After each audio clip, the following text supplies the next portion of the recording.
ಬೇರೆಯವ್ರಿಗೂ ನಮ್ಗೆ ಏನು ವ್ಯತ್ಯಾಸ ಇದೆ, ಇದು ಎಮ್ ಸ್ಯಾಂಡು, ಇದು ಜೆಲ್ಲಿ. ಕೆಲವರು ಏನು ಮಾಡ್ತಾರೆ, ಅವ್ರ ಪ್ರೊಡಕ್ಷನ್ ಅಲ್ಲಿ ಎಮ್ ಸ್ಯಾಂಡ್ ಬದಲು ಡಸ್ಟ್ ಯೂಸ್ ಮಾಡ್ತಾರೆ. ಪ್ರೊಡಕ್ಷನ್ ಲೈನ್ ಅಂತಾರೆ ಇದಕ್ಕೆ. ಕೆಲವರೆಲ್ಲ ಹ್ಯಾಂಡ್ ಮೇಡ್ ಮಾಡ್ತಾರೆ, ಟೋಟಲಿ ಎಲ್ಲ ಮಿಷಿನ್ ಮೇಡ್. ಏನ್ ಇದರಿಂದ ಅಡ್ವಾಂಟೇಜ್ ಏನಂದ್ರೆ, ಎಲ್ಲೂ ಒಳಗಡೆ ಮಧ್ಯದಲ್ಲಿ ನಿಮಗೆ ಗ್ಯಾಪ್ಸ್ ಇರೋದಿಲ್ಲ. 3mm ಆಂಟಿ ರಸ್ಟ್ ಕಂಬಿಯನ್ನು ಯೂಸ್ ಮಾಡ್ತೀವಿ. ರೆಡಿ ಆಗಿರುವಂತ ಸ್ಲ್ಯಾಬ್ಗಳಿದು. ಪಿಲ್ಲರು ತುಂಬಾ ಸ್ಟ್ರೆಂತ್ ಬರಬೇಕು ಅನ್ನೋ ಕಾರಣಕ್ಕೆ 7 ರಾಡ್ ಹಾಕಿತ್ತು ಒಳಗಡೆ. 2 ಇಂಚ್ದು ಟವರ್ ಬೋಲ್ಟ್ ಅಂತ ಹಾಕಿಟ್ಟಿರ್ತೀವಿ. ಆ ಮೋಲ್ಡ್ ಇಂದ ಇಲ್ಲಿ ಡಿಮೋಲ್ಡ್ ಮಾಡಿ ಹಿಂಗೆ ಜೋಡಿಸ್ತಾರೆ. ಚಿಕ್ಕಬಳ್ಳಾಪುರದಲ್ಲಿ ಒಂದು 40 ಎಕರೆ ಒಂದು ಪ್ರಾಜೆಕ್ಟ್ ನಡೀತಾ ಇದೆ.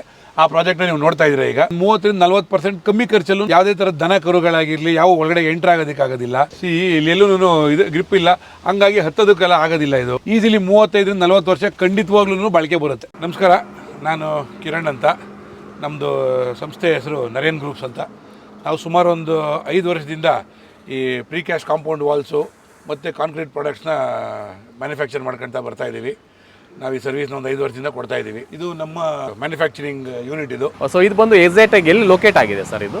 ಸರ್, ಪೆರೇಸಂದ್ರದಿಂದ ಗುಡಿಬಂಡೆ ರೋಡಲ್ಲಿ ಒಂದು 6 ಕಿಲೋಮೀಟರ್ ಬಂದರೆ ಅಲ್ಲಿ ನಮ್ಮದು ಅಲ್ಲೇ ಇರೋದು ನಮ್ಮದು ಮ್ಯಾನುಫ್ಯಾಕ್ಚರಿಂಗ್ ಯೂನಿಟ್. ಈ ಥರ ಸರ್ವಿಸ್ ಸುಮಾರು ಜನ ಕೊಡ್ತಾ ಇರ್ತಾರೆ ಮಾರ್ಕೆಟಲ್ಲಿ.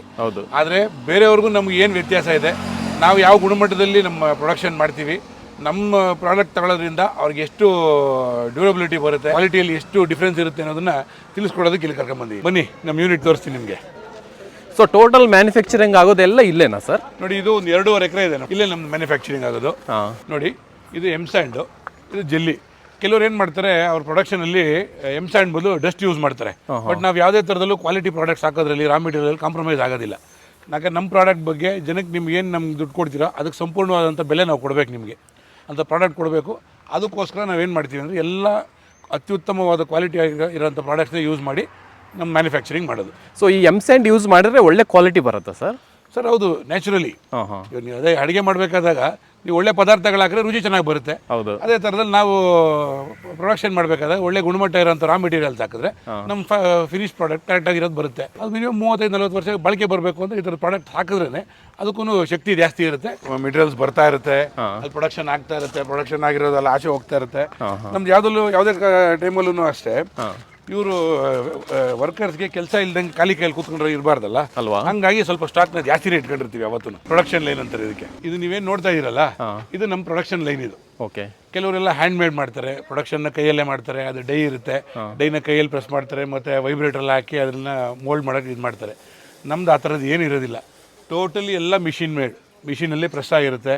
ಏನು ಇದರಿಂದ ಅಡ್ವಾಂಟೇಜ್ ಏನಂದರೆ, ಎಲ್ಲೂ ಒಳಗಡೆ ಮಧ್ಯದಲ್ಲಿ ನಿಮಗೆ ಗ್ಯಾಪ್ಸ್ ಇರೋದಿಲ್ಲ. ಕಂಪ್ಲೀಟಾಗಿ ಮೋಲ್ಡ್ ಆಗಿರುತ್ತೆ. ಮತ್ತು ಅದರದ್ದು ಸ್ಟ್ರೆಂತ್ ಇರುತ್ತಲ್ಲ, ಕರೆಕ್ಟಾಗಿ ಮೋಲ್ಡ್ ಆಗಿರೋದ್ರಿಂದ ಎಲ್ಲೂ ಒಳಗಡೆ ಗ್ಯಾಪ್ ಇಲ್ಲದಿರೋದ್ರಿಂದ ಸ್ಟ್ರೆಂತ್ ನಿಮಗೆ ಮ್ಯಾಕ್ಸಿಮಮ್ ಸ್ಟ್ರೆಂತ್ ಬರುತ್ತೆ. ಮತ್ತು ನಾವು ಯೂಸ್ ಮಾಡೋದೆಲ್ಲ ನಿಮ್ಗೆ ಆಗಲೇ ಹೇಳ್ದಂಗೆ ಕ್ವಾಲಿಟಿ ಪ್ರಾಡಕ್ಟ್ಸ್ ಯೂಸ್ ಮಾಡೋದ್ರಿಂದ ಅದು ಅತ್ಯುತ್ತಮವಾಗಿ ಮಿನಿಮಮ್ 35-40 ವರ್ಷ ಬಾಳಿಕೆ ಬರೋ ಥರದಲ್ಲಿ ಪ್ರೊಡಕ್ಷನ್ನು ನಾವು ಮಾಡೋಂಥದ್ದು ನಮ್ಮ ಉದ್ದೇಶ. ಸೊ ಇನ್ನೊಂದು ವಿಷಯ ಏನು ಹೇಳೋಕ್ಕೆ ಇಷ್ಟಪಡ್ತೀನಿ ಅಂದರೆ, ನಾವು ಕ್ವಾಲಿಟಿ ಬಗ್ಗೆ ಇಷ್ಟೊಂದು ಸ್ಟ್ರೆಸ್ ಮಾಡಿ ನಮ್ಮ ಪ್ರಾಡಕ್ಟ್ ಇಷ್ಟೆಲ್ಲ ಕ್ವಾಲಿಟಿಯಲ್ಲಿ ನಾವು ಮ್ಯಾನುಫ್ಯಾಕ್ಚರಿಂಗ್ ಮಾಡೋದ್ರಿಂದ ನಮ್ಮಲ್ಲಿ ಏನೂ ಡಿಫೆಕ್ಟ್ ಬರೋದಿಲ್ಲ. ಹಾಗೂ ಏನಾದರೂ ಮ್ಯಾನುಫ್ಯಾಕ್ಚರಿಂಗ್ ಡಿಫೆಕ್ಟ್ಸ್ ಬಂದರೆ 10 ವರ್ಷದೊಳಗಡೆ ಏನೇ ಡಿಫೆಕ್ಟ್ಸ್ ಬಂದ್ರೂ ನಾವು ಅದನ್ನು ಆ ಮೂಮೆಂಟಲ್ಲಿ ರಿಪ್ಲೇಸ್ ಮಾಡಿ ಕೊಡ್ತೀವಿ. ಸೊ ಆ ರೀತಿ ಸರ್ವಿಸ್ ಕೂಡ ಇದೆ. ಹೌದು. ಯಾಕಂದರೆ ನಾವು ಮ್ಯಾನುಫ್ಯಾಕ್ಚರಿಂಗ್ ಮಾಡೋದ್ರಲ್ಲಿ ನಮ್ಗೆ ಕಾನ್ಫಿಡೆನ್ಸ್ ಇದೆ. ಹೌದು, ನಮ್ಗೆ ಯಾವುದೋ ಥರದ ಡಿಫೆಕ್ಟ್ ಬರೋದಿಲ್ಲ.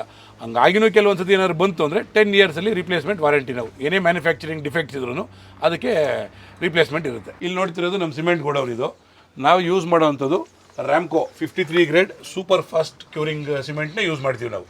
ಯಾವುದೇ ಥರದ ಕಮ್ಮಿ ಕ್ವಾಲಿಟಿ ಸಿಮೆಂಟ್ನೆಲ್ಲ ನಾವು ಯೂಸ್ ಮಾಡೋದಿಲ್ಲ. ಇಲ್ಲಿ ಎಮ್ ಸ್ಯಾಂಡು, ಜೆಲ್ಲಿ ಎಲ್ಲ ಇಲ್ಲಿ ಮಿಕ್ಸ್ ಆಗುತ್ತೆ.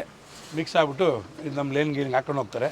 ಮತ್ತು ನಾವು ಇದು ಕಂಬಿ ಹಾಕ್ತೀವಲ್ಲ, ಕಂಬಿ ಯೂಸ್ ಮಾಡೋದಂದ್ರು 3mm ಆ್ಯಂಟಿ ರಸ್ಟ್ 3mm ಆ್ಯಂಟಿ ರಸ್ಟ್ ಕಂಬಿಯನ್ನು ಯೂಸ್ ಮಾಡ್ತೀವಿ ನಾವು. ಸೊ ಇದು ಬಂದು 3mm ಆ್ಯಂಟಿ ರಸ್ಟ್ ಸರ್? ಹೌದು ಸರ್.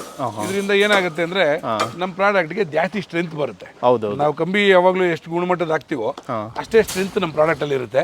ಹಾಗಾಗಿ ನಾವು 3mm ಆ್ಯಂಟಿ ರಸ್ಟ್ ಕಂಬಿನೇ ಯೂಸ್ ಮಾಡ್ತೀವಿ. ಅದನ್ನ ಇಲ್ಲಿ ಮಿಕ್ಸ್ ಮಾಡಿದ್ದನ್ನ ಇಲ್ಲಿ ಹಿಂಗೆ ಲೇ ಮಾಡ್ಕೊಂಡು ಹೋಗ್ತಾರೆ.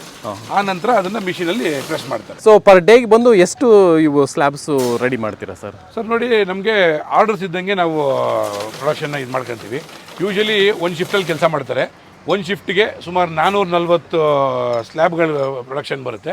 ಮತ್ತು ಪಿಲ್ಲರ್ಸ್ ಬರುತ್ತಲ್ಲ, ಪಿಲ್ಲರ್ಸ್ ನಿಲ್ಲಿಸೋವಂಥದ್ದು, ಆ ಪಿಲ್ಲರ್ಗಳು ಒಂದು 80 ಪಿಲ್ಲರ್ನ ಪ್ರೊಡಕ್ಷನ್ ಮಾಡ್ತೀವಿ ಒಂದು ಶಿಫ್ಟಲ್ಲಿ. ನಮಗೆ ಶಿಫ್ಟ್ ವೈಸ್ ಜಾಸ್ತಿ ಬೇಕು, ಒಂದು ಪ್ರೊಡಕ್ಷನ್ ಜಾಸ್ತಿ ಅವಶ್ಯಕತೆ ಇದೆ ಅಂದಾಗ 2 ಶಿಫ್ಟಲ್ಲಿ ಕೆಲಸ ಮಾಡ್ತೀವಿ. ಇದು ಸ್ಲ್ಯಾಬ್ಗಳು ಪ್ರೊಡಕ್ಷನ್ ಆಗಿ ಹೇಳಿದ್ನಲ್ಲ ನಿಮಗೆ, ಸಿಮೆಂಟ್ ಇದನ್ನ ಮಿಕ್ಸರ್ನ ತೊಗೊಂಬಂದಿದಲ್ಲಿ ಹಾಕ್ತಾರೆ ಅಂತ. ರೆಡಿ ಆಗಿರೋಂಥ ಸ್ಲ್ಯಾಬ್ಗಳಿದು. ಇದು ರೆಡಿ ಆಗಿರೋ ಸ್ಲ್ಯಾಬ್ಗಳನ್ನ ಏನು ಮಾಡ್ತಾರೆ, 24 ಗಂಟೆ ಅದು ಡೈ ಇರುತ್ತಲ್ಲ, ಡೈಯಿಂದ 24 ಗಂಟೆ ಡೈಯಲ್ಲಿ 24 ಗಂಟೆ ಇಟ್ಟು ಆಮೇಲೆ ತಗೊಂಡು ಆ ಕಡೆಗೆ ತೊಗೊಂಡೋಗಿಟ್ಟು ಕ್ಯೂರಿಂಗಿಗೆ ಅಂತ ಇಡ್ತಾರೆ. ಇದು ಪಕ್ಕದಲ್ಲಿ ನೋಡಿ, ಇದು ಪಿಲ್ಲರ್ಸ್. ಇದು ಓಕೆ ಸರ್. ಪಿಲ್ಲರ್ಗಳನ್ನು 24 ಅವರ್ಸ್ ಅದು ಡೈಯಲ್ಲಿ ಇರುತ್ತೆ. ನಂತರ ಅದನ್ನ ಕ್ಯೂರಿಂಗ್ ಮಾಡಕ್ಕೆ ಸ್ಟಾರ್ಟ್ ಮಾಡ್ತೀವಿ. ಇದು ನಮ್ದು ಪಿಲ್ಲರ್ದು ಡೈ. ಇದು ಪಿಲ್ಲರು ತುಂಬಾ ಸ್ಟ್ರೆಂತ್ ಬರಬೇಕು ಅನ್ನೋ ಕಾರಣಕ್ಕೆ, ಒಳ್ಳೆ ಗುಣಮಟ್ಟ ಬರಬೇಕು ಅನ್ನೋ ಕಾರಣಕ್ಕೆ ನಾವೇನ್ ಮಾಡ್ತೀವಿ ಅಂದ್ರೆ, ಆ 3 mm ರಾಡ್ಗಳು ಹಾಕ್ತಿವಲ್ಲ, ಸ್ಟೀಲ್ ಆಂಟಿ ರಸ್ಟ್ ಸ್ಟೀಲ್ ರಾಡ್ಗಳು, ಅದನ್ನ 7 ರಾಡ್ ಹಾಕಿರ್ತೀವಿ ಒಳಗಡೆ. ನಾವು 7 ಹಾಕಿದಿರಾ? 7 ಹಾಕ್ಬಿಟ್ಟು ಅದ್ರ ಮೇಲೆ ನಾವು ನಮ್ದು ಮಿಕ್ಸರ್ ಏನ್ ಹೇಳಿದ್ವಿ, ಏನ್ ರೆಡಿ ಮಾಡ್ಕೊಂತೀವಲ್ಲ ಅದನ್ನ ಹಾಕ್ತಿವಿ. ಇದರಿಂದ ಒಳ್ಳೆ ಸ್ಟ್ರೆಂತ್ ಬರುತ್ತೆ ಪಿಲ್ಲರ್ಗೆ ಅಲ್ವಾ. ಆಮೇಲೆ ಇದ್ರಲ್ಲಿ ಇನ್ನೊಂದು ಏನಂದ್ರೆ, ಪಿಲ್ಲರ್ ತುದಿಯಲ್ಲಿ ಮೇಲ್ಗಡೆ ತುದಿಯಲ್ಲಿ ನಾವು ಇದನ್ನ 2 ಇಂಚ್ದು ಟವರ್ ಬೋಲ್ಟ್ ಅಂತ ಹಾಕಿಟ್ಟಿರ್ತೀವಿ. ಟವರ್ ಬೋಲ್ಟ್ ಹಾಕ್ತೀರಾ? ಒಳಗಡೆ ಕನ್ಸೀಲ್ ಆಗಿರುತ್ತದು. ಅದರಿಂದ ಏನು ಉಪಯೋಗ ಆಗುತ್ತೆ ಅಂದ್ರೆ, ಅದ್ರ ಮೇಲ್ಗಡೆ ನಾವೇನಾದ್ರು ಎಲ್ಲ ಆಂಗಲ್ ವೈ ಆಂಗಲ್ ಹಾಕೊಂಡು ಮುಂದಕ್ಕೆ ನಾವು ಎಲೆಕ್ಟ್ರಿಕ್ ಫೆನ್ಸಿಂಗ್ ಮಾಡ್ಕೊಬೇಕು, ಇಲ್ಲ ಬಾರ್ಬ್ ವೈರ್ ಫೆನ್ಸಿಂಗ್ ಮಾಡ್ಕೊಬೇಕು, ಯಾವ್ದು ಪ್ರಾಣಿಗಳು ಟ್ರೆಸ್ ಪಾಸಸ್ ಇನ್ನೂ ಎಕ್ಸ್ಟ್ರಾ ಸೇಫ್ಟಿ ಬೇಕು ಅನ್ನೋ ಸಂದರ್ಭ ಬಂದ್ರೆ, ಪಿಲ್ಲರ್ಗಾಗ್ಲಿ ಪಕ್ಕದಲ್ಲಿ ಹಾಕಿರೋಂಥ ಕಾಂಪೌಂಡ್ಗಾಗ್ಲಿ ಏನೂ ಡ್ಯಾಮೇಜ್ ಆಗ್ದಂಗೆ ಮುಂದಕ್ಕೆ ಅದ್ರ ಮೇಲೆ ಹಂಗೆ ಇದನ್ನ ಎಲ್ಲ ಆಂಗಲ್ನ ಫಿಟ್ ಮಾಡ್ಕೊಳ್ಳೋ ಥರದಲ್ಲಿ ಪ್ರಾವಿಷನ್ ಮುಂಚೆನೇ ಮಾಡಿಕೊಟ್ಟಿರ್ತೀವಿ. ಸಪೋಸ್ ನಾವು ಆ ಪ್ರಾವಿಷನ್ ಏನು ಮಾಡಲಿಲ್ಲ ಅಂದ್ರೆ ಏನಾಗುತ್ತೆ ಅಂದ್ರೆ, ಅಗೇನ್ ನೀವು ಮುಂದಕ್ಕೆ ಯಾವ ಥರ ಮಾಡಬೇಕಾದಾಗ ಅದನ್ನು ಡ್ರಿಲ್ ಮಾಡಬೇಕಾಗುತ್ತೆ ಪಿಲ್ಲರ್ನ. ಸೊ ಆವಾಗ ಪಿಲ್ಲರ್ ಸ್ಟ್ರೆಂತ್ ಹೊರಟೋಗುತ್ತೆ. ಹಂಗೆಲ್ಲ ಏನು ಮಾಡ್ದಂಗೆ ನಾವು ಮುಂದಿನ ಫ್ಯೂಚರ್ ಆಲೋಚನೆ ಮಾಡಿ ಅದನ್ನ ಮುಂಚೆನೇ ಟವರ್ ಬೋಲ್ಟ್ ಎಲ್ಲ ಅದರಲ್ಲಿ ಫಿಟ್ ಮಾಡಿ ಕೊಟ್ಟಿರ್ತೀವಿ. ಯಾವ ಥರ ಬೇಕಾದ್ರೆ ಅದನ್ನು ಉಪಯೋಗಿಸ್ಕೋಬಹುದು. ನೋಡಿ, ನಾನು ಹೇಳಿದ್ನಲ್ಲ ಅಲ್ಲಿ ಕಂಬಿಗಳು ಹಾಕಿ ಹೆಂಗೆ ರೆಡಿ ಮಾಡ್ಕೊಂಡಿದೀವಿ ನಾವು ಪಿಲ್ಲರ್ ಮಾಡೋದಕ್ಕೆ ಅಂತ. ಹೌದು ಸರ್. ಅದು ಅದಾದ್ಮೇಲೆ ಫಿನಿಶ್ ಆಗಿರೋದು. ಇದು ಫಿನಿಶ್ ಆಗಿರುವಂತ ಪಿಲ್ಲರ್ಗಳಿದು. ಅದಕ್ಕೆ ನಮ್ದು ಏನಿದೆ ಸಿಮೆಂಟ್ ಮಿಕ್ಸರ್ ಹಾಕಿ ಇದನ್ನ ಮೋಲ್ಡ್ ಮಾಡಿ ಫಿನಿಶ್ ಮಾಡಿರುವಂತ ಪ್ರಾಡಕ್ಟ್ ಇದು. ಪಿಲ್ಲರ್ಗಳು ಈ ತರ ಬರುತ್ತೆ. ಅಲ್ಲೆಲ್ಲ ಪ್ರೊಡಕ್ಷನ್ ಮಾಡಿದೆಲ್ಲ ನೋಡಿದ್ರಲ್ಲ, ಪ್ರೊಡಕ್ಷನ್ ಆಗಿರುವಂತದನ್ನ ಆ ಸ್ಲ್ಯಾಬ್ ನ ಎಲ್ಲ ತಗೊಂಡ್ಬಂದು ಆ ಮೋಲ್ಡ್ ಇಂದ ಇಲ್ಲಿ ಡಿಮೋಲ್ಡ್ ಮಾಡಿ ಹಿಂಗ್ ಜೋಡಿಸ್ತಾರೆ. ಹಿಂಗ್ ಜೋಡಿಸಿಟ್ಕೊಂಡು ಇದನ್ನ ಮಿನಿಮಮ್ 21 ದಿನ ಕ್ಯೂರಿಂಗ್ ಮಾಡ್ತೀವಿ. 21 ಕ್ಯೂರಿಂಗ್ ಅಂದ್ರೆ ಏನ್ ಸರ್ ಇದು? ಸರ್, ಪ್ರತಿದಿನ 4 ಬಾರಿ ನೀರು ಅದ್ರ ಮೇಲೆ ಈ ತರ ಗೋಣಿ ಚೀಲ ಎಲ್ಲ ಹಾಕ್ಬಿಟ್ಟು ಪ್ರತಿದಿನ ಬೆಳಿಗ್ಗೆಯಿಂದ ಸಂಜೆವರೆಗೂ 4 ಸತಿ ಅದ್ರ ಮೇಲೆ ನೀರು ಹೊಡಿತಾರೆ. ಯಾಕಂದ್ರೆ ನಾವು ಎಷ್ಟು ಚೆನ್ನಾಗಿ ಕ್ಯೂರಿಂಗ್ ಮಾಡ್ತೀವೋ ಅದಕ್ಕೆ ಅಷ್ಟೇ. ಇಷ್ಟೆಲ್ಲ ನಾವು ಮಾಡಿರ್ತೀವಲ್ಲ, ಪ್ರೊಡಕ್ಷನ್ಗಾಗಿರ್ಲಿ, ರಾ ಮೆಟೀರಿಯಲ್ ಯೂಸ್ ಮಾಡಿರೋಂಥ ಕ್ವಾಲಿಟಿ ಪ್ರಾಡಕ್ಟ್ಸು ಎಲ್ಲ ಮಾಡಿರ್ತೀವಿ. ಕೊನೆಗೆ ನಾವು ಕರೆಕ್ಟಾಗಿ ಅದನ್ನ ಕ್ಯೂರಿಂಗ್ ಮಾಡಲಿಲ್ಲ ಅಂದ್ರೆ ಅದ್ರದ್ದು ಎಕ್ಸಾಕ್ಟ್ ಸ್ಟ್ರೆಂತ್ ಬರೋದಿಲ್ಲ. ಹಂಗಾಗಿ 21 ದಿವಸ ಮಿನಿಮಮ್ 21 ದಿನ ಕ್ಯೂರಿಂಗ್ ಮಾಡೇ ಮಾಡ್ತೀವಿ ನಾವು. ಪ್ರತಿದಿನ 4 ಸತಿ ನೀರು ಹಾಕ್ತಾರೆ. ಅದಕ್ಕೆ 21 ದಿನ ಕ್ಯೂರಿಂಗ್ ಆಗುತ್ತೆ. ಅದಾದ್ಮೇಲೆ ಅದನ್ನ ನಮ್ದು ಎಲ್ಲಿ ಆರ್ಡರ್ಸ್ ಇರುತ್ತಲ್ಲ ಅಲ್ಲಿಗೆ ಸೈಟ್ಗಳಿಗೆ ಲೋಡಿಂಗ್ ಆಗಿ ಅಲ್ಲಿಂದ ತಗೊಂಡು ಹೋಗಿ ಅಲ್ಲಿ ಇನ್ಸ್ಟಾಲ್ ಮಾಡೋದು. ಇದು 1 ಲೈನ್ ಕಾಣಿಸ್ತಿದೆಯಲ್ಲ, ಈ 1 ಲೈನಲ್ಲಿ 3000 ಸ್ಲ್ಯಾಬ್ ಇದೆ. 3000? ಆ ತರದ್ 3 ಲೈನ್ ಇದೆ ನಮ್ಮಲ್ಲಿ. ಯಾವತ್ತಿದ್ರೂ ಅಷ್ಟೇ ಮಿನಿಮಮ್ ಒಂದು 10,000 ಸ್ಲ್ಯಾಬ್ಗಳು ರೆಡಿ ಇದ್ದೇ ಇರುತ್ತೆ. ನಾವು ಅಲ್ಲಿ ಪಿಲ್ಲರ್ಗಳು ಪ್ರೊಡಕ್ಷನ್ ನೋಡಿದ್ವಲ್ಲ, ಪ್ರೊಡಕ್ಷನ್ ಆಗಿ ಕ್ಯೂರಿಂಗ್ ಆಗಿ ತಗೊಂಡ್ ಸ್ಟಾಕ್ ಇಟ್ಟಿರೋಂಥ ಪಿಲ್ಲರ್ಸ್ ಇದು. ಮಿನಿಮಮ್ 21 ಡೇಸ್ ಕ್ಯೂರಿಂಗ್ ಆಗಿ ಬಂದಿರೋಂಥ ಪಿಲ್ಲರ್ಗಳಿದು. ಇದರಲ್ಲಿ ನಾನು ಆಗಲೇ ಹೇಳಿದ್ನಲ್ಲ ನಿಮಗೆ, ಬೋಲ್ಟ್ ಹಾಕಿರ್ತೀವಿ ನಾವು ಮುಂದಕ್ಕೆ ಎಕ್ಸ್ಟೆನ್ಷನ್ಗೋಸ್ಕರ ಏನು ಅಂತ. ನೋಡಿ, ಈ ಥರ ಬೋಲ್ಟ್ ಹಾಕಿ, ಇದು ಬೋಲ್ಟ್ ಈಚೆ ಇರುತ್ತೆ. ಇದ್ರ ಮೇಲೆ ಎಲ್ಲ ಆ್ಯಂಗಲ್ಲು ಇದೆಲ್ಲ ಬರುತ್ತಲ್ಲ, ನಮ್ಮ ತಂತಿ ಬೇಲಿ ಎಲ್ಲ ಹಾಕೊಳ್ಳೋಕೆ ಅದ್ರ ಮೇಲ್ಗಡೆ ಇಲ್ಲ ಎಲೆಕ್ಟ್ರಿಕ್ ಫೆನ್ಸಿಂಗ್ ಏನಾದ್ರು ಮಾಡ್ಕೊಬೋದು. ಪಿಲ್ಲರ್ಸು ಮಿನಿಮಮ್ 8 ಅಡಿಯಿಂದ 12 ಅಡಿವರೆಗೂ ಬರುತ್ತೆ ಹೈಟ್. ಕಸ್ಟಮರ್ಗೆ ಯಾವ ಥರ ರಿಕ್ವೈರ್ಮೆಂಟ್ ಇರುತ್ತೋ ಆ ಥರ ರಿಕ್ವೈರ್ಮೆಂಟಲ್ಲಿ ನಾವು ಪ್ರೊಡಕ್ಷನ್ ಮಾಡ್ತೀವಿ. ನೋಡಿ, ಪ್ರೊಡಕ್ಷನ್ ಆಗಿರುವಂಥ ಪಿಲ್ಲರ್ಸ್ ಇದು. ಇಲ್ಲಿ ಎಲ್ಲ ಪ್ರೊಡಕ್ಷನ್ ಎಲ್ಲ ರೆಡಿ ಆದಮೇಲೆ ನಮ್ಗೆ ಎಲ್ಲ ಆರ್ಡರ್ಸ್ ಇರುತ್ತೋ, ಸೈಟಲ್ಲಿ ಎಲ್ಲ ಆರ್ಡರ್ಸ್ ಇರುತ್ತೋ, ಇಲ್ಲ ನಮ್ಮ ಟ್ರಕ್ಗಳೆಲ್ಲ ಇಲ್ಲೇ ಇರುತ್ತೆ, ಇಲ್ಲಿಂದನೇ ಲೋಡಿಂಗ್ ಆಗಿ ಸೈಟ್ಗೆ ಹೋಗಿ ಅಲ್ಲಿ ಇನ್ಸ್ಟಾಲೇಷನ್ ಮಾಡ್ತೀವಿ. ಸರ್, ನೀವು ಆರ್ಡರ್ ಮಾಡಿದ್ರೆ ಟ್ರಾನ್ಸ್ಪೋರ್ಟೇಷನ್ ಆಗಿರಲಿ, ಇನ್ಸ್ಟಾಲೇಷನ್ ಆಗಿರಲಿ, ಬರೀ ನೀವು ನೀರೊಂದು ನಮಗೆ ಕೊಡಿಸ್ಬೇಕಷ್ಟೇ. ಅಲ್ಲಿ ಇನ್ಸ್ಟಾಲ್ ಮಾಡೋಕ್ಕೆ ಯಾವುದೇ ಸೈಟ್ ಇರುತ್ತಲ್ಲ ಆ ಸೈಟಲ್ಲಿ ನೀರಿನ ವ್ಯವಸ್ಥೆ ಒಂದು ಮಾಡ್ಕೊಡ್ಬೇಕಾಗತ್ತೋ ನೀವು. ಇನ್ನು ಮಿಕ್ಕಿದ ಎಲ್ಲ ವ್ಯವಸ್ಥೆನೂ ನಾವೇ ಮಾಡ್ಕೊಂಬಂದು ರೆಡಿ ಮಾಡಿ ಫಿನಿಶ್ ಮಾಡಿಕೊಟ್ಬಿಟ್ಟು ಹೊರಡ್ತೀವಿ. ನೀವು ಇಷ್ಟೊತ್ತವರೆಗೂ ನಮ್ಮ ಫ್ಯಾಕ್ಟ್ರಿಯಲ್ಲಿ ಪ್ರೊಡಕ್ಷನ್ ಆಗುವಂಥ ಇದನ್ನು ನೋಡಿದ್ರಿ. ನೀವು ನಮ್ಮ ಕಾಂಪೌಂಡ್ ವಾಲ್ಸ್ ಹೆಂಗೆ ಪ್ರೊಡಕ್ಷನ್ ಆಗುತ್ತೆ, ಯಾವ ಕ್ವಾಲಿಟಿ ಯೂಸ್ ಮಾಡ್ತೀವಿ, ರಾ ಮೆಟೀರಿಯಲ್ ಅದನ್ನು ನೋಡಿದ್ರಿ. ಪ್ರೊಡಕ್ಷನ್ ಆಗಿರೋದನ್ನು ಇನ್ಸ್ಟಲೇಷನ್ ಮಾಡಿದ್ರೆ ಯಾವ ಥರ ಇರುತ್ತೆ, ನಮ್ಮದು ಫಿನಿಶಿಂಗ್ ಯಾವ ಥರ ಬರುತ್ತೆ, ಫೈನಲ್ ಫಿನಿಶಿಂಗ್ ಅನ್ನೋದಕ್ಕೆ ಇಲ್ಲೇ ಹತ್ತಿರದಲ್ಲಿ ಚಿಕ್ಕಬಳ್ಳಾಪುರದಲ್ಲಿ ಒಂದು 40 ಎಕರೆದ ಒಂದು ಪ್ರಾಜೆಕ್ಟ್ ನಡೀತಾ ಇದೆ. ಆ ಪ್ರಾಜೆಕ್ಟ್ನ ನೀವು ನೋಡ್ತಾ ಇದ್ದೀರಾ ಈಗ. ಸರ್, ಈಗ ಇನ್ಸ್ಟಲೇಷನ್ ಯಾವ ಥರ ಅಂದರೆ ನಿಮಗೆ ಯಾವ ರಿಕ್ವೈರ್ಮೆಂಟ್ ಇರುತ್ತೋ ಅದ್ರ ಮೇಲೆ. ಈಗ ಇದು ನೋಡಿ, 6 ಅಡಿ ಹೈಟ್ ಬೇಕು ಅಂತ ಕೇಳಿದ್ದಾರೆ. ಸೊ ನಮ್ಮ ಪಿಲ್ಲರ್ಸ್ ಏನಾಗುತ್ತೆ, 8 ಅಡಿ ಇರುತ್ತೆ. 8 ಅಡಿಯಲ್ಲಿ 2 ಅಡಿ ಪಿಲ್ಲರು, 2 ಅಡಿ ಡಿಗ್ ಮಾಡಿ ಸುತ್ತಲೂ ಕಾಂಕ್ರೀಟ್ ಹಾಕಿ ಮಜಬೂತಾಗಿ ಅದನ್ನೆಲ್ಲ ಪ್ಯಾಕ್ ಮಾಡಿ ಪಿಲ್ಲರ್ ಹಾಕಿ ಮೇಲ್ಗಡೆಗೆ ಗ್ರೌಂಡಿಂದ ಮೇಲ್ಗಡೆಗೆ 6 ಅಡಿ ಹೈಟ್ ಬರೋ ಥರದಲ್ಲಿ ಫಿನಿಶಿಂಗ್ ಮಾಡಿ ಕೊಟ್ಟಿದ್ದೀವಿ. ಇದು ನೀವು ನೋಡ್ಬೋದು ಇಲ್ಲೇ ಯಾವ ಥರ ಫಿನಿಶಿಂಗ್ ಬರುತ್ತೆ ಅಂತ ನಿಮಗಿಲ್ಲೇ ಗೊತ್ತಾಗುತ್ತೆ. ಸೊ ಈ ಥರ ವಾಲ್ಸ್ ಹಾಕೋದ್ರಿಂದ ನಮ್ಗೆ ಏನು ಉಪಯೋಗ ಆಗುತ್ತೆ ಸರ್? ಈಗ ನಾರ್ಮಲ್ ಆಗಿ ಬೇರೆ ಫೆನ್ಸಿಂಗ್ ಮಾಡ್ಬೋದು. ಸೊ ಫೆನ್ಸಿಂಗು ಇದಕ್ಕೂ ವ್ಯತ್ಯಾಸ ಏನು ಸರ್? ಮೊದಲನೇದು ಏನಂದರೆ ನಿಮ್ಮ ಟೈಮ್ ಸೇವ್ ಆಗುತ್ತೆ, ಕಾಸ್ಟ್ ಎಫೆಕ್ಟಿವ್ ಆಗಿದೆ, ಆಮೇಲೆ ನಿಮ್ಮ ಜಮೀನಿಗೆ ಪ್ರೊಟೆಕ್ಷನ್ ಇರುತ್ತೆ. ಸರ್, ಈ ಥರ ವಾಲ್ ಹಾಕೋದ್ರಿಂದ ಇವತ್ತಿನ ದಿವಸದಲ್ಲಿ ಎಲ್ಲರಿಗೂ ಟೈಮ್ ಇರೋದಿಲ್ಲ. ದುಡ್ಡಿದ್ರೂ ಬಂದು ನಿಂತ್ಕೊಂಡು ಅವರೇ ಮಾನಿಟರ್ ಮಾಡಿ ರಾ ಮೆಟೀರಿಯಲ್ ಹೊಡಿಸಿ ಕಾಂಪೌಂಡ್ ಕಟ್ಸೋ ಅಷ್ಟು ಟೈಮ್ ಪುರ್ಸತ್ತು ಯಾರಿಗೂ ಇರೋದಿಲ್ಲ. ಸೊ ನಮ್ಮದೆಲ್ಲ ಫ್ಯಾಕ್ಟ್ರಿಯಲ್ಲೇ ರೆಡಿ ಆಗೋದ್ರಿಂದ ಅವ್ರು ನಮ್ಗೆ ಆರ್ಡರ್ ಕೊಟ್ಟರೆ ಇಲ್ಲಿ ಬಂದು ಬರೀ ಇನ್ಸ್ಟಾಲೇಷನ್ ಮಾಡೋದು ಅಷ್ಟೇ ನಮ್ಮ ಕೆಲಸ. ಸೊ ಹಂಗಾಗಿ ಫಾಸ್ಟಾಗಿ ಕೆಲಸನೂ ಆಗುತ್ತೆ. ಮತ್ತು ಅವರು ರಾ ಮೆಟೀರಿಯಲ್ಸ್ ಹಾಕ್ಸಿ ಇಲ್ಲಿ ಬಂದು ನಿಂತ್ಕೊಂಡು ಕಾಂಪೌಂಡ್ ಕಟ್ಟಿಸ್ತೀವಲ್ಲ, ಕಾಂಪೌಂಡ್ ಕಟ್ಸೋದಕ್ಕಿಂತ ಒಂದು 30-40% ಕಮ್ಮಿ ಖರ್ಚಲ್ಲೂ ಇದಾಗುತ್ತೆ, ಕೆಲಸ ಮುಗಿದೋಗುತ್ತೆ. ಮತ್ತು ಯಾರೂ ಎನ್ಕ್ರೋಚ್ ಮಾಡೋದಕ್ಕಾಗೋದಿಲ್ಲ, ಯಾವುದೇ ಥರದ ದನ ಕರುಗಳಾಗಿರಲಿ ಯಾವ ಒಳಗಡೆ ಎಂಟ್ರ್ ಆಗೋದಕ್ಕಾಗೋದಿಲ್ಲ. ಈಗ ಯಾರೇ ಆದ್ರೂ ಇದನ್ನು ಹತ್ತಿ ಹೋಗ್ಬೇಕಂದ್ರೂ ತುಂಬ ಕಷ್ಟ ಇದೆ, ಗ್ರಿಪ್ ಇರೋದಿಲ್ಲ, ಹತ್ತಕ್ಕಾಗೋದಿಲ್ಲ.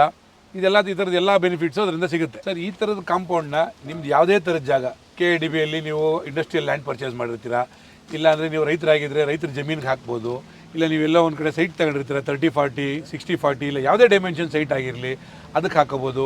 ಇವಾಗ ಫಾರ್ಮ್ ಹೌಸ್ ಕಟ್ಟಬೇಕಂದ್ರೆ ಫಾರ್ಮ್ ಹೌಸ್ಗೂ ಹಾಕೋಬೋದು. ಎಲ್ಲ ಕಡೆ ಇದನ್ನು ಹಾಕೊಂಡ್ರೆ ಏನಂದರೆ ನಿಮ್ಗೆ ಟೈಮು ಸೇವ್ ಆಗುತ್ತೆ, ಮತ್ತು ನಿಮಗೆ ಒಳ್ಳೆ ಕ್ವಾಲಿಟಿ ಇದು ಬರುತ್ತೆ, ಒಳ್ಳೆ ಡ್ಯೂರಬಿಲಿಟಿ ಇದೆ, ಮತ್ತು ನಿಮಗೆ ಹಣದ ಉಳಿತಾಯನೂ ಕೂಡ ಆಗುತ್ತೆ. 30-40% ಆಗಲೇ ಹೇಳಿದ್ನಲ್ಲ, 30-40% ಕಮ್ಮಿ ಖರ್ಚಲ್ಲಿ ನಮ್ಮದು ಕಾಂಪೌಂಡ್ನ ಇನ್ಸ್ಟಾಲೇಷನ್ ಮಾಡ್ಕೊಬೋದು ನೀವು. ಸೊ ಎಷ್ಟು ದೂರದವರೆಗೂ ನೀವು ಈ ಸರ್ವಿಸನ್ನು ಪ್ರೊವೈಡ್ ಮಾಡ್ತೀರಾ ಸರ್? ನಾವು ಬೆಂಗಳೂರಿಂದ 250 ಕಿಲೋಮೀಟರ್ ಸುತ್ತಳತೆ ರೇಡಿಯಸ್, 250 ಕಿಲೋಮೀಟರ್ ರೇಡಿಯಸಲ್ಲಿ ಎಲ್ಲೇ ಇದ್ರೂ ನಾವು ಇನ್ಸ್ಟಾಲೇಷನ್ ಮಾಡಿಕೊಡ್ತೀವಿ ಸರ್. ಸೊ ಇದು ಬಂದು ಯಾವ ರೀತಿ ಸ್ಟ್ರಾಂಗ್ ಇರುತ್ತೆ ಸರ್? ಈಗ ಯಾರಾದರೂ ಹತ್ತಕ್ಕಾಗತ್ತಾ, ಇಲ್ಲ ಅಂತಂದರೆ ಏನಾದರೂ ಕೂತಿದ್ರೆ ಒಡೆದೋಗೋದು ಮಳೆಗೆ ಎಲ್ಲ? ಸರ್ ಮಳೆಗೂ ಇದಾಗೋದು ಆ ಥರದ್ದೆಲ್ಲ ಏನೂ ಆಗೋದಿಲ್ಲ. ಈಗ ಇದನ್ನು ನೀವು ಹತ್ತೋದು ಅಂದರೆ ಈಗ ನೋಡಿ 6 ಅಡಿ ಕಾಂಪೌಂಡ್ ಇದು. ಈಗ ನಾನು 6 ಅಡಿ ಇದ್ದೀನಿ, ನಮಗೆ ಹತ್ತೋದಕ್ಕೆ ಗ್ರಿಪ್ ಇರೋದಿಲ್ಲ.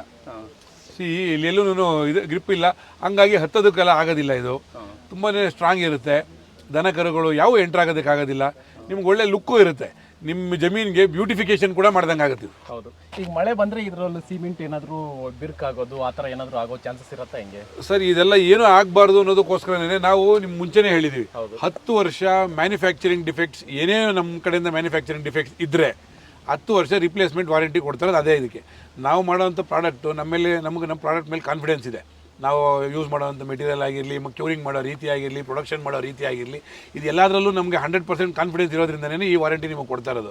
ಮತ್ತು ಒಂದು ಸತಿ ನೀವು ಕಾಂಪೌಂಡ್ ಇನ್ಸ್ಟಾಲ್ ಮಾಡ್ತಿದ್ರೆ ಈಸಿಲಿ 35-40 ವರ್ಷ ಖಂಡಿತವಾಗ್ಲೂ ಬಾಳಿಕೆ ಬರುತ್ತೆ ಸರ್. ನೀವು ಆರ್ಡರ್ ಮಾಡಿದ್ರೆ, ನಾವು ಕೆಲಸ ಶುರು ಮಾಡಿದ್ರೆ 1 ಎಕರೆ ಎಕ್ಸಾಂಪಲ್ 1 ಎಕರೆ ಅಂತ ಹೇಳಿದ್ರೆ, ನಾವು ಕೆಲಸ ಶುರು ಮಾಡಿದ್ರೆ 1 ಎಕರೆನೂ 4 ದಿವಸದೊಳಗಡೆ ಮುಗಿಸ್ಕೊಡ್ತೀವಿ ನಾವು. ಈಗ ಯಾರಿಗೇ ಆಗಿರಲಿ ಈ ಥರದ್ದು ನಮ್ಮ ಕಾಂಪೌಂಡ್ನ ಇನ್ಸ್ಟಾಲೇಷನ್ ಮಾಡ್ಕೊಬೇಕು ಅನ್ನೋವಂಥ ಆಸೆ ಇದ್ದರೆ ಸ್ಕ್ರೀನ್ ಮೇಲೆ ಬರೋಂಥ ನಮ್ಮ ನಂಬರ್ಸ್ಗೆ ಕಾಲ್ ಮಾಡಿ. ನಮ್ಮ ಎಕ್ಸಿಕ್ಯೂಟಿವ್ಸ್ ಇರ್ತಾರೆ, ಅವ್ರು ನಿಮಗೆ ಪ್ರತಿಯೊಂದು ಮಾಹಿತಿನ ತಿಳಿಸ್ಕೊಡ್ತಾರೆ. ಮತ್ತು ನಿಮಗೆ ಯಾವಾಗ ರಿಕ್ವೈರ್ಮೆಂಟ್ ಇದೆ ಅಂತ ಹೇಳಿ ನೀವು ಕನ್ಫರ್ಮ್ ಮಾಡಿದ್ರೆ ಆ ಹೇಳಿರೋಂಥ ಟೈಮ್ ಒಳಗಡೆ ನಿಮಗೆ ಫಿನಿಷ್ ಮಾಡಿ ಇನ್ಸ್ಟಾಲೇಷನ್ ಮಾಡಿ ಕೊಡ್ತಾರೆ.